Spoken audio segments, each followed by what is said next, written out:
Assalamualaikum warahmatullahi wabarakatuh. Kembali lagi bersama channel Idul Fitra. Seperti biasa teman-teman, di channel ini akan memberikan tutorial. Nah, kali ini akan memberikan tutorial cara mengatasi aplikasi WhatsApp yang tidak bisa di-download di Android.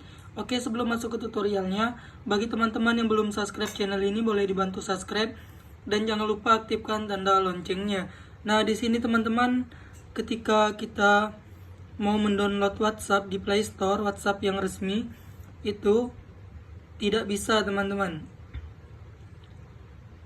Nah, di sini ketika kita ingin mendownload WhatsApp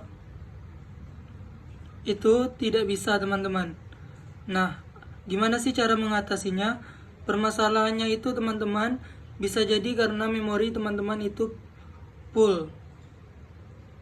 Memori teman-teman itu full, atau bahkan bisa jadi Play Store teman-teman itu bermasalah. Silakan klik Play Store ini, tahan, nanti timbul seperti ini, ada info aplikasi masuk.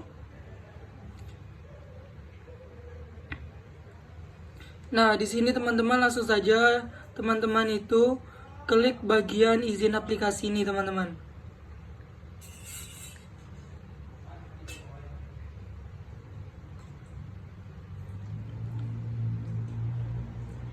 Oke, nah jika sudah timbul seperti ini teman-teman, silakan cek satu persatu. Ini kayak ponsel, ruang memori, ponsel nih, akses ponsel untuk aplikasi ini diizinkan ya teman-teman. Oke, jika sudah diizinkan langsung saja teman-teman itu cek di ruang memori. Nah, ini yang paling penting teman-teman, harus diizinkan teman-teman akses ruang memori ini ya. Oke, untuk SMS juga teman-teman silakan izinkan. Kontak juga, bahkan lokasi juga teman-teman di sini izinkan hanya saat aplikasi digunakan. Nah, jika sudah cara tersebut, silakan teman-teman coba download kembali WhatsApp-nya apakah sudah bisa atau belum. Jika belum, teman-teman bisa langsung masuk ke bagian penggunaan penyimpanan ini. Nah, di sini langsung saja klik hapus cache-nya ini atau sampah aplikasi. Nah, jika sudah seperti ini, silakan coba buka WhatsApp-nya kembali apakah sudah bisa atau belum. Jika belum juga, silakan klik hapus data ini. Nah, hapus data ini silakan teman-teman baca terlebih dahulu. Seperti ini, bersihkan data aplikasi. Data aplikasi ini akan dihapus secara permanen. Data ini termasuk file, setelan, database, dan aplikasi lainnya.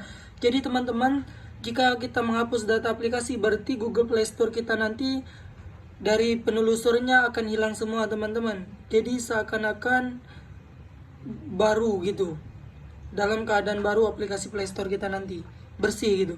Oke, mungkin ini saja tutorial dari saya teman-teman. Semoga bermanfaat. Saya akhiri, wassalamualaikum warahmatullahi wabarakatuh.